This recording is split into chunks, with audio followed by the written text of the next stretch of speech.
Hi everyone, I'm here with Deb Bulcock today, and Deb's an executive coach. Deb, welcome. And we know each other from a long time back, actually. You're doing executive coaching now, so I suppose the good first question to start, how have you found that kind of transition, really, to doing what you do now, I suppose, since when, 2018? Yeah, around 2018, I've been working in this capacity. And I was trying to remember, I think it's 2012 time when when we worked together. So yeah, lots of difference between obviously working in a big teams, big infrastructure with lots of support around you in a big organization to become an executive coach when it is just you and your business and you're doing everything. That transition has been quite interesting, and it was actually never the plan for me. My plan was I'd fallen into my career, but did all right at it and enjoyed it. But it was ill health kind of spit me out of that a while ago, and took me on a bit of a winding path, really, to where I've got to where I am now, really enjoying what I'm doing and running a business that feels sustainable. So I think I went from one kind of roller coaster, which is in corporate life, which you will know and lots of people watching this will know, to a different sort of roller coaster, which is the self-employed one. So you go from being surrounded by people and experts, and you've got a challenge and you pick up the phone to someone to say, hey, I'm struggling with this. Can you help me? What expertise and input? And you've got people who, you delegate to into that place where, all right, I've got to suss all of this stuff out for myself now. And you're selling your services rather than being in a salaried role. So it's really different, and lots of twists and turns for me along the way.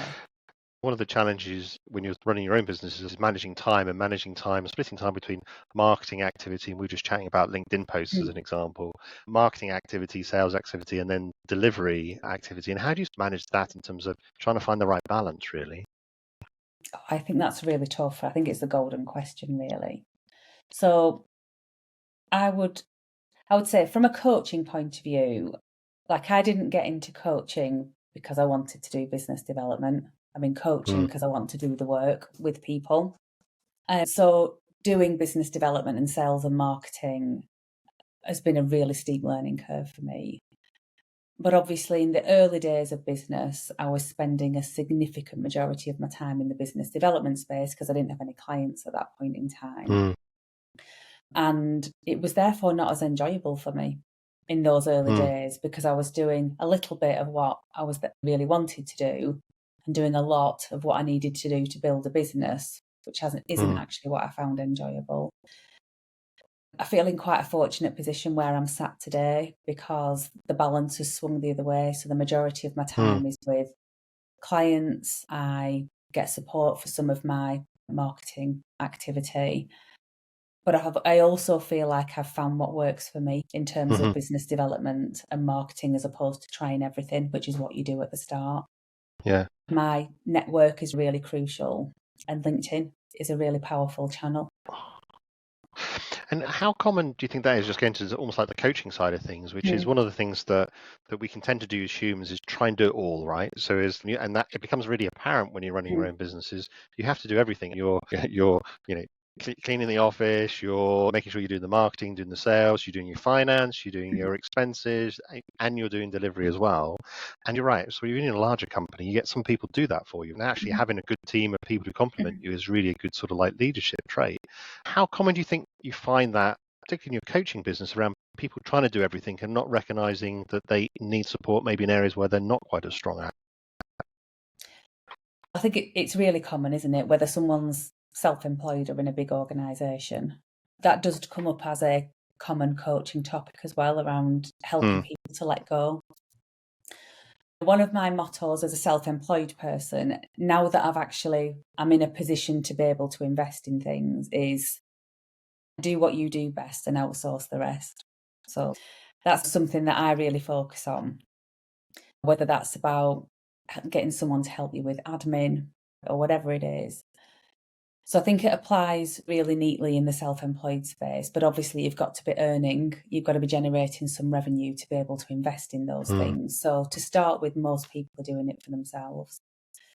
But I think if we apply that into the leadership space where people are in a leadership role in a big organisation, quite often we still hang on to things that we could delegate, that we could pass on. And there can be all sorts of reasons for not doing that, for keeping hold of it yourself. And that might be around people maybe wanting some additional control, the fear of delegating it. It's your comfort zone rather than you focusing on what you should be doing at that level. There's all kinds of things that come into that we end up talking about in coaching as well, so people can be operating in the right space in the role that they're in. And how do you find in terms of like trying to get people over that barrier? Because excuse me, one of the things you can say, I don't want to appearing weak is one of the things that can actually be out there. So you want to appear like you know everything rather than feeling, if I feel like I don't know everything, then maybe that makes me look as if I'm weak within a leadership point of view, which is not necessarily the case. But how do you get people over that so they can then delegate and say, I don't know this, and someone else needs to do it and do it within the team and trusting your team?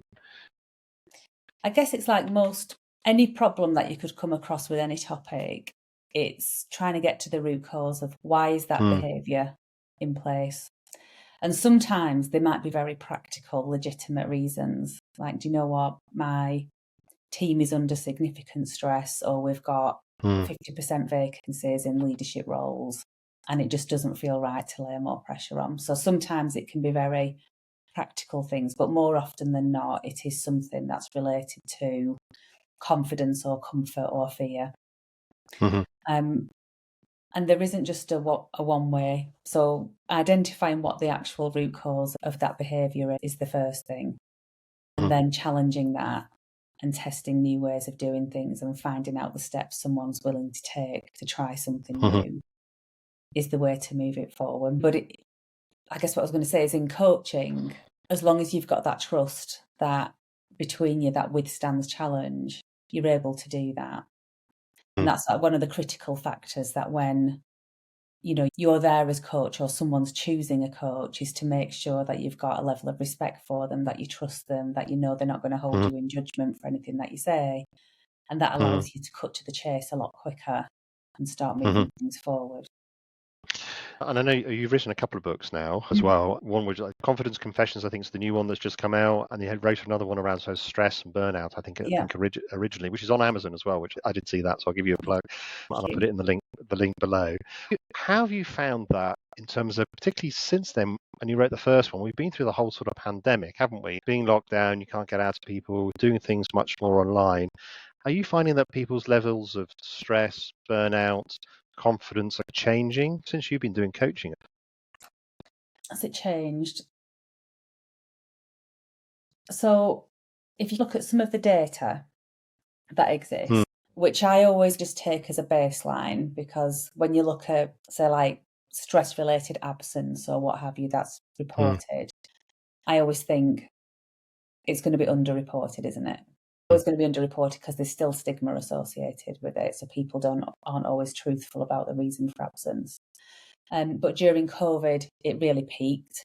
It started to come down, but reported stress-related absence is still at a higher level than it was pre-COVID. So if you look at some data, so like from the Health and Safety Exec or CIPD related data, you've got those sorts of trends going on, which I think could tell us a couple of things. It could tell us that stress is actually higher than it was before, or it could tell us that people are more comfortable talking about stress and putting that down as the reason for absence, just because of the advancements that are being made about talking about this stuff. It could look a couple of ways. But in terms of what people talk about with me, I guess I should just qualify this. So the kind of people I work with are usually like senior leaders in large complex organisations, big responsibilities, usually 40 plus, often have families. And so life is busy. So there's a lens to look at my comments through in terms of the kinds of people I'm sourcing information from. But I think stress levels in that population of people are just as high, if not higher, because the demands are still there. People are still working really long hours, back-to-back meetings, no time for breaks, certainly no prioritisation around breaks. The mental agility and the cognitive requirement is really significant. And I think that's just got greater, that demand, during this period, because we're obviously in an environment where companies are being more cost conscious. Again, so I don't see that going away at all. So quite often people turn up to their coaching sessions with me and it's the first time, probably in 2 weeks, that they've just stopped to think. Yeah. It certainly felt when we were doing a lot of remote work, I noticed we all started getting on Teams and we started doing remote kind of calls, and we went through this change. I mean, there's a conference call and it was all on audio and we didn't want to put our videos on. Yep. Then we got used to putting our videos on, and then the meetings went from an hour to half an hour, and then right at the end, when we've been doing it for 2 years, it was down to 15 minutes, and it kind of felt that people seemed to be almost like more stressed doing it remotely because it was back to back, and you lost some of that sort of time just to almost let thoughts mature in your mind to then say, well, this is what we need to do, because it was just constant all the time.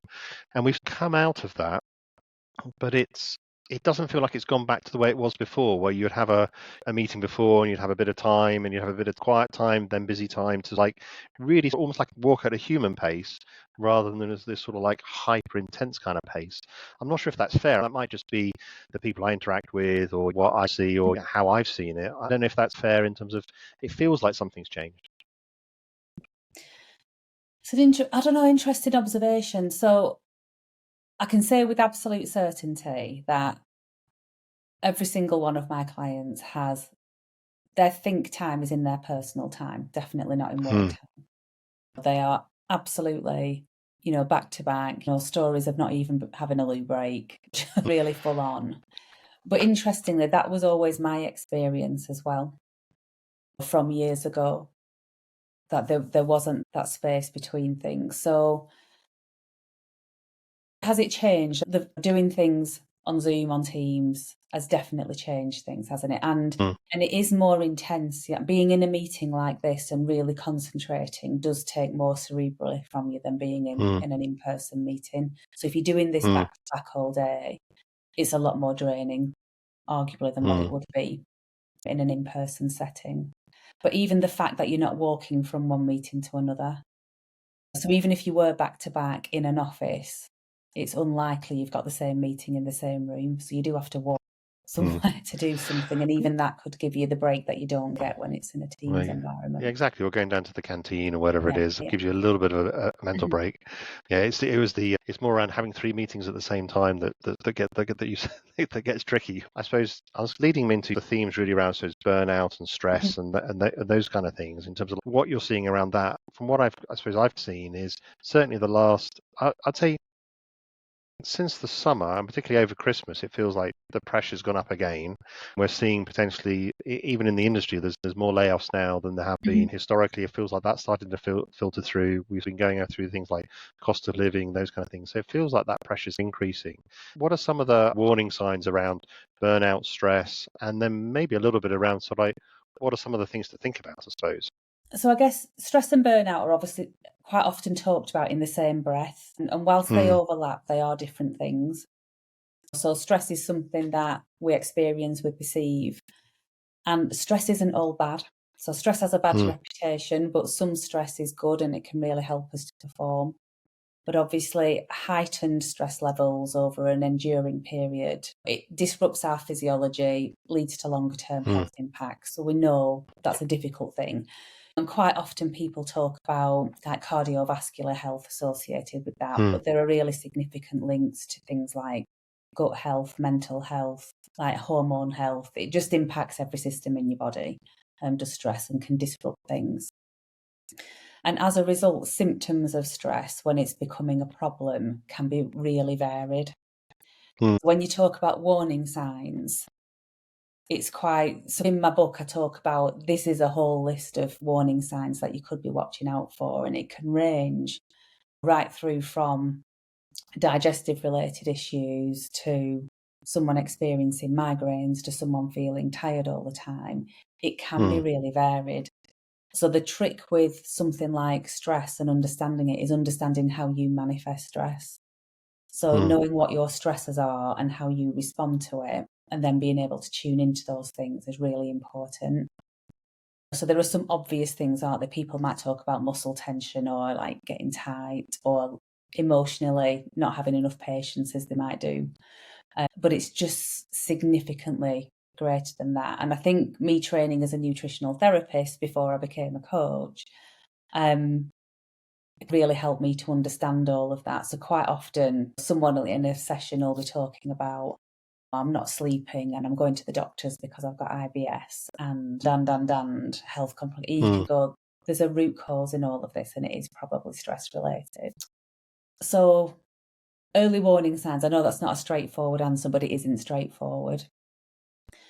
Burnout for me, because I guess I've experienced it myself and I've helped lots of other people with it. I think at this point in time, I'm seeing burnout, the term burnout, being misused a lot, and therefore I think it's misunderstood. So quite often people, when they're very tired, say that they're burnt out. When I experienced burnout, I was bedridden for nearly 3 months. My systems were shutting down. I wasn't functioning properly at all. So if you feel tired on a Friday and you're okay by Monday, I'd say that's fatigue and it needs addressing and it's really important, but it's not burnout. But you might be on the road to burnout, because if that's continually the case, which it was for me, that's where you end up.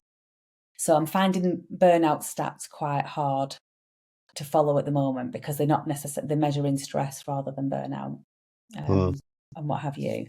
But burnout is an issue, but it's a combination of, I say, like the environment you find yourself in, the pressures that you're under, but also how you respond to that. The ways of tackling burnout have to be about, you've got to have a level of self-awareness. You've got to understand what your stresses are, how you respond to stress, how you manage stress, how you recover from stress. And similarly, you've got to understand the same for resilience. Like, how do you build personal resilience? And that can look different for people. So a lot of it is about that self-awareness. And it's why I wrote the book in the first place, to say, look, this is not uncommon. This happens to lots of people. You've got to understand this stuff about yourself. And I do think the work environment has quite a role to play in all of this. But ultimately, I do see it as a personal accountability, because stress comes from all angles of life, doesn't it? It's not just work-related.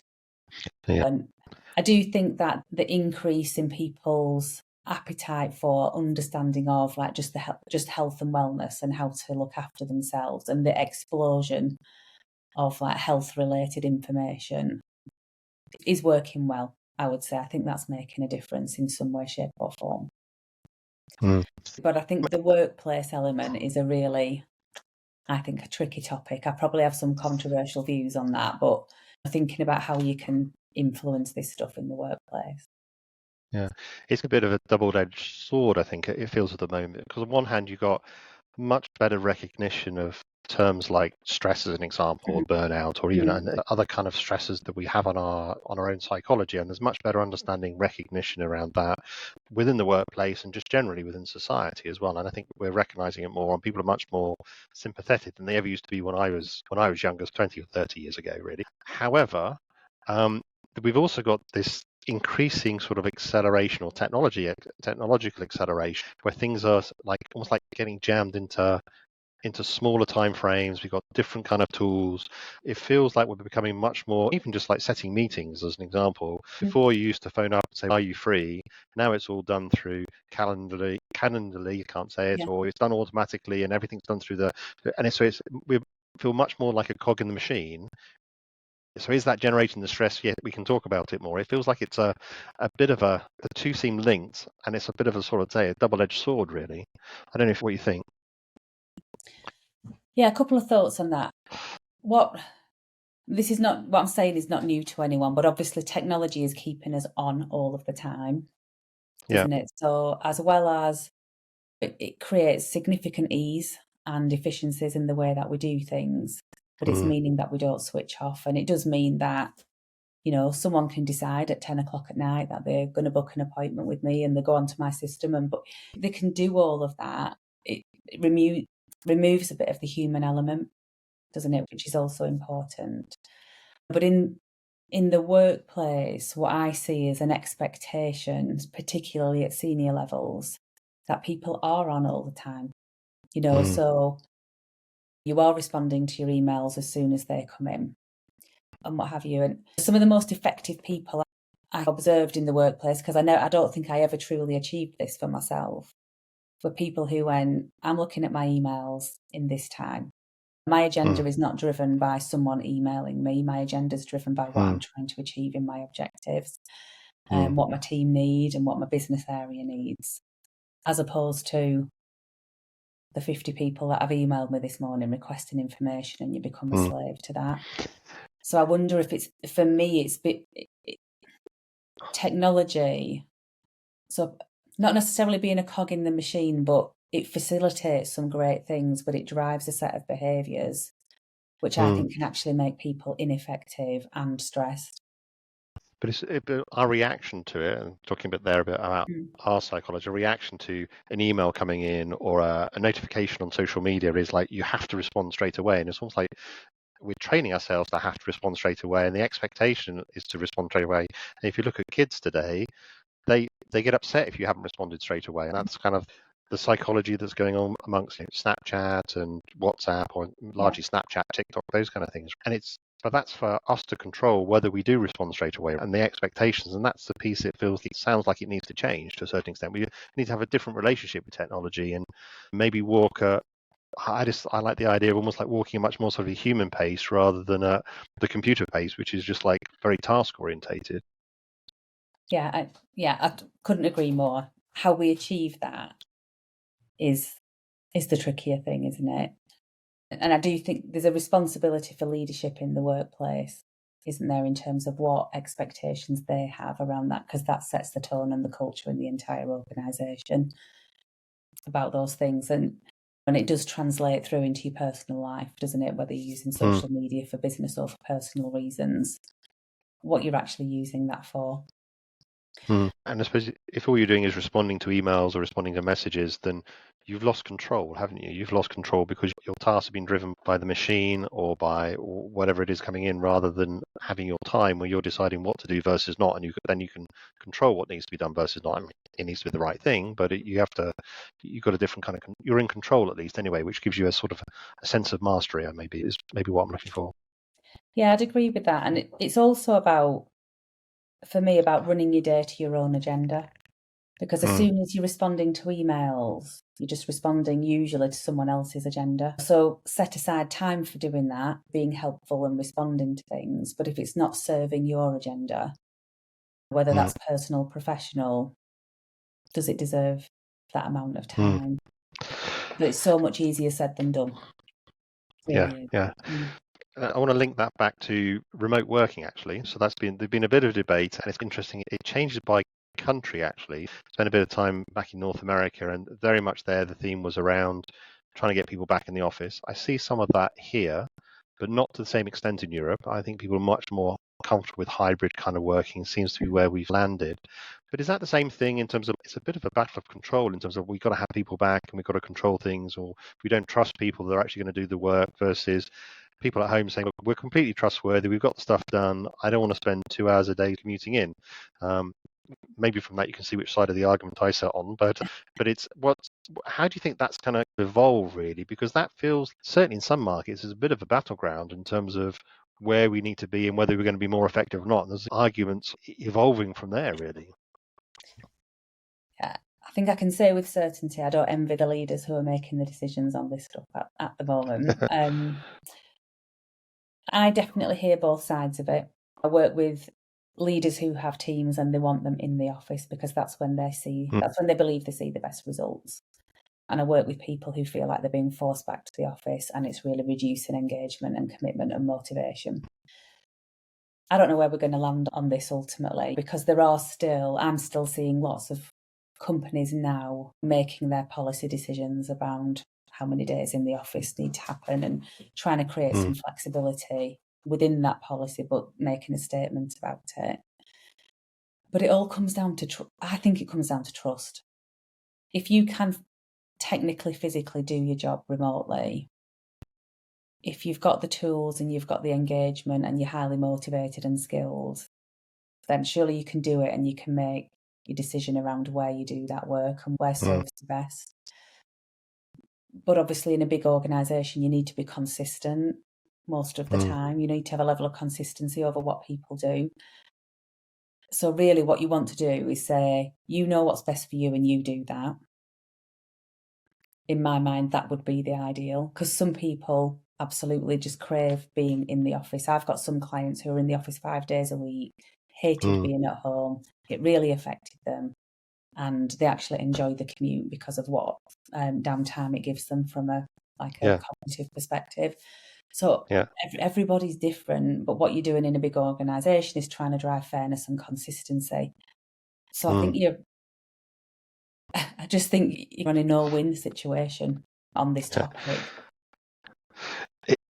It just seems like everything, we tend to think of everything as being like black or white or on or off or in the office or not in the office. And often the realities is life is quite grey, isn't it? And so it's the right thing for some people. It's the right thing for some situations where, when I know some things which I would always much rather eat face to face, and it makes a huge difference for some things, but not for everything. Some things it's better just to be sat at home, or sat in an office or in the quiet getting stuff done. And it depends on people's personality type as well, as I imagine as well. So I suppose it sounds like it's organizations have trouble with the grey because it's easier to have a black and white policy or like one way or the other, when actually we probably need to have a much more varied policy and probably a little reflect a bit of that complexity almost. Yeah. And I guess one of the things I think about, and I know it's easy to say this when you're not in the thick of it, is that my preference would be that leadership teams are focusing more on, no matter where someone's working, how do we ensure that people are highly engaged, highly motivated, highly skilled at doing their work? Because if you do that, does it really matter where someone's doing it from? Because if someone's really engaged and motivated and they know that in order to get the best result, they need to be collaborating with other people face to face for 2 days a week, they'll just do it. They'll make it happen. But if they're not engaged, motivated, don't feel recognised, etc., don't feel connected to their leadership or the organisation, then they're not really going to go out of their way to do that. So I think if the energy and the focus was really there, I think the other bit would take care of itself. Might sound a bit idealistic, but that's what I see coming through. Now, you mentioned nutrition earlier, and I know this is going to be a bit off topic, but a lot of really fascinating research around microbiome and the effect on the body, effect on psychology, effect on the brain, and all sorts of things. I think that's just more than anything, it's just a fascinating area in terms of we have a relationship with our whole body, the cells in the body and the bacteria in our gut as well, that affects us in ways that we never even knew. And even this stuff seems like it's evolving even since COVID as well, with all the genetic testing that we've been doing. Yeah. I mean, it's quite an exciting area actually. I mean, how often do you get to talk about that in terms of, I suppose, nutrition, making sure you're looking after your microbiome, in terms of, do you think that's going to increasingly feed through into some of your other work in terms of the coaching side of things and performance and who we are as humans? What's your kind of view on that? Because it's quite cutting edge, really. I was taught about this stuff 10 plus years ago, and it had been around a long time then. So the good news is it's getting talked about, people are understanding it more. I really try and my whole thing is that this stuff can get really complex. Everything can. And for me, the absolute simplicity around nutrition and people really looking after themselves is try and have things as close to its natural state as possible. So avoid processed food, possibly can. So if it's been in a factory and loads of stuff's been done to it, it's not going to be good for your gut or for your brain or for your hormones, probably. So wherever possible, do that. Be in tune with your body and kind of know what makes you feel good, because we are all different and we all respond to certain foods differently. But we've become really disconnected to what we eat. This guru says I should eat in this way, I will eat in that way, and I'm really disconnected with how I feel as a result of that. So the more that you can do those two things and actually give yourself time to eat, as opposed to ripping open a sandwich packet, knocking it down before your next meeting. So having time to connect with your food whilst you're consuming it.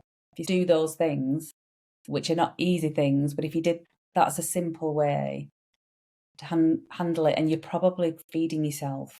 You're feeding yourself in a way that your microbiome will respond to. Mm. Your microbiome wants natural foods that your grandmother used to eat, basically, as opposed to highly processed things that have been flown all around the world. You know what? That really, I know it's a cliche, but we are what we eat at the end of the day. But we are also how we live and breathe. I would say somebody I don't know, let's say eating soups and salads, homemade soups and salads every day, operating in a hugely stressful environment, unhappy with what they're doing, will probably have more severe consequences than someone on a processed diet who's happy, relaxed, mindful, and what have you. So it is how the whole thing comes together. You've got to look at the whole picture and just see where you can start making incremental changes and then focus on those. You've got quite an interesting perspective because you can look at both of those things and blend them together, really, which I think is fascinating. Yeah, So if you were to give some advice, I suppose, to folks who might be in, I don't know, stressful situations or might be in leadership situations, just to close here, what would you say some of the key things you think you would recommend in terms of being conscious of, if not actually doing? I think, first of all, just acknowledge where you're at and don't give yourself a hard time about it, because that can add to the stress load. And I think just trying to get underneath the skin of what's actually driving the stress and break that down, and then don't overwhelm yourself, because what we can do is go from, this is a problem, so I should do all of these things. And you just, the reality is people are busy, they can't fit all of that in. So just start with some small steps and get the right support in place to do that. That's typically what I'm doing with clients when they're in a stressful state. I could sit there and go, here's a list of 20 things that are going to make you feel better. If they're not going to do them, that's not going to help them in any way, shape or form. So choose one thing and just focus on that. Yeah. Okay, that's great advice in terms of not trying to do too much too quickly and do it within your capacity, I think is what you're saying. Yeah. So Deb, it's really great to chat to you again. It's fantastic, and thanks very much for the time. I really appreciate it. You're welcome. Good to speak to you.